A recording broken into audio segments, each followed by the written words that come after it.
జనకుడికి జగత్తు మాయ అని తెలుసు. విచారణ చేస్తే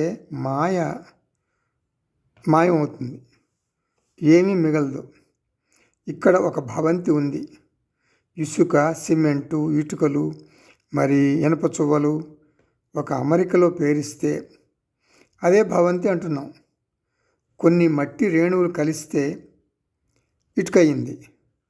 ఉల్లిపాయను ఒక్కొక్క పొర తీసేస్తే అంటే ఒలిస్తే చివరకు ఏం మిగులుతుంది? ఏమీ మిగలదు. సైన్స్ ప్రకారం పరిశోధన చేసినా కూడా ఇదే కథ.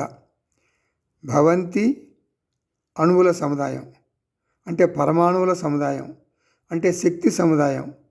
చివరకు ఈ సృష్టి అంతా ఒక కదిలే శక్తి అంటుంది సైన్స్. నీ కొడుకు, కూతురు, తల్లి, తండ్రి, మనవడు ఎవరెవరితో నీకు అనుబంధం ఉందో వారందరూ కదిలే శక్తి మాత్రమే. మాయ వలన మనకు వారు అలా కనిపిస్తున్నారు అంతే. ఇలా ఆలోచిస్తే చివరకు దృక్కులోనే దృశ్యం ఉందని తెలుస్తుంది. సాక్షి చైతన్యంలోనే జగత్తు ఉంది. స్పష్టంగా, యథార్థంగా, కళ్ళకు కట్టినట్లు మనం అనుభవించే స్వప్న ప్రపంచం, నాకు సుఖదుఖాల్ని కలిగించేటటువంటి స్వప్న ప్రపంచం ఎక్కడ ఉంది? ఎక్కడుంది స్వప్న ప్రపంచం? అంతా మేలుకొన్న వ్యక్తిలోనే ఉంది. బయట లేదు, బయట ఏమీ లేదు. అష్టావక్ర మహర్షి అంటారు, జగత్తు మాయలో చిక్కుకోవద్దు. మాయగా తెలియకపోతే అది ఒక శాపం.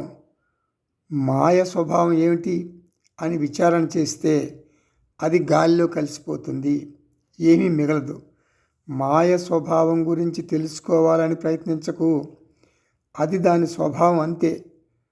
అసలు మాయ ఎందుకుంది? అది కూడా దాని స్వభావమే. అది మరి శాపంగా ఎందుకు పరిణమించింది? ఇది పొరపాటు. మాయ శాపం కాదు, కష్టపెట్టడం మాయ స్వభావం కాదు. మాయ నిజానికి ఆనందమయం. నేను నా అజ్ఞానం వలన మాయను బాధలమయం చేసుకుంటున్నాను. మాయ శాపం కాదు, కష్టపెట్టడం మాయ స్వభావం కాదు. మాయ నిజానికి ఆనందమయం. నేను నా అజ్ఞానం వలన మాయను బాధలమయం చేసుకుంటున్నాను.